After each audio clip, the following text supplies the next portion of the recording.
ದ್ವಿಚಕ್ರ ವಾಹನ ಸವಾರರು ಒಂದು ಅಪ್ಡೇಟ್ ಅನ್ನ ಬಹಳ ಗಮನದಲ್ಲಿ ಇಟ್ಟುಕೊಳ್ಳಿ. ನಮ್ಮ ದೇಶದ ರಾಷ್ಟ್ರೀಯ ಹೆದ್ದಾರಿ ಮತ್ತು ರೋಡ್ ಟ್ರಾನ್ಸ್ಪೋರ್ಟ್ ಡಿಪಾರ್ಟ್ಮೆಂಟ್ ಮಿನಿಸ್ಟ್ರಿಯಿಂದ ಒಂದು ಹೊಸ ಪ್ರಕಟಣೆ ಜನವರಿ 1, 2026 ನಂತರ ದ್ವಿಚಕ್ರ ವಾಹನ ಸವಾರರ ಒಂದು ಸುರಕ್ಷತೆಗಾಗಿ ಹೊಸ ಕಾನೂನನ್ನ ಅವರು ಅನೌನ್ಸ್ ಮಾಡಿದ್ದಾರೆ.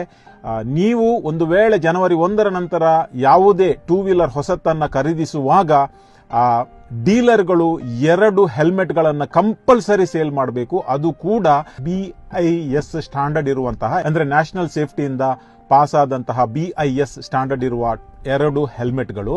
ಮತ್ತು ಇನ್ನೊಂದು ವೆರಿ ಇಂಪಾರ್ಟೆಂಟ್ ಅಪ್ಡೇಟ್ ಏನೆಂದ್ರೆ, ಎಲ್ಲಾ ದ್ವಿಚಕ್ರ ವಾಹನಗಳು 125cc ಮೇಲೆ ಆಂಟಿ ಬ್ರೇಕ್ ಸಿಸ್ಟಮ್ ಅನ್ನ ಅಳವಡಿಸಲೇಬೇಕು. ABS. ಏನಿದು ABS ಅಂದ್ರೆ, ಇವಾಗ ಕೆಲವು ಟೂ ವೀಲರ್ಸ್ ಗಳಲ್ಲಿ ನೀವು ಬ್ರೇಕ್ ಹಾಕಿದ ಕೂಡಲೇ ಅಲ್ಲೇ ಜಾಮ್ ಆಗಿ ಅಲ್ಲೇ ಸ್ಕಿಡ್ ಆಗಿ ಅದೆಷ್ಟೋ ಆಕ್ಸಿಡೆಂಟ್ಗಳು ಆಗ್ತವೆ. ಆದರೆ ಇನ್ನು ಮುಂದೆ ABS ಸಿಸ್ಟಮ್ ಕಂಪಲ್ಸರಿ ಮಾಡಿದ ನಂತರ ನಿಮ್ಮ ಬ್ರೇಕ್ ಲಾಕ್ ಆಗುವುದಿಲ್ಲ, ಅದು ಸ್ಲೋಲಿ ರಿಲೀಸ್ ಆಗಿ ಆಕ್ಸಿಡೆಂಟ್ ನಿಂದ ನಿಮಗೆ ಸೇವ್ ಮಾಡ್ತದೆ.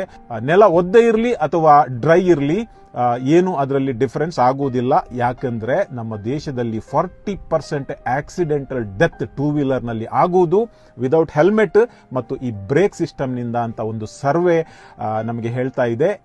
ಎಲ್ಲರೂ ಟೂ ವೀಲರ್ಸ್ ನೀವು ಗಮನದಲ್ಲಿ ಇಟ್ಟುಕೊಳ್ಳಿ. ಈ ಹಿಂದೆ ಪರ್ಚೇಸ್ ಮಾಡಿದವರಿಗೆ ಇದು ಕಂಪಲ್ಸರಿ ಇರ್ಲಿಕ್ಕಿಲ್ಲ. ಹೆಲ್ಮೆಟ್ ಮಾತ್ರ ರೈಡರ್ ಮತ್ತು ಪಿಲನ್ ರೈಡರ್ಗೆ ಕಂಪಲ್ಸರಿ. ಈ ಹಿಂದೆ 1,000 ರೂಪಾಯಿ ಫೈನ್ ಇತ್ತು.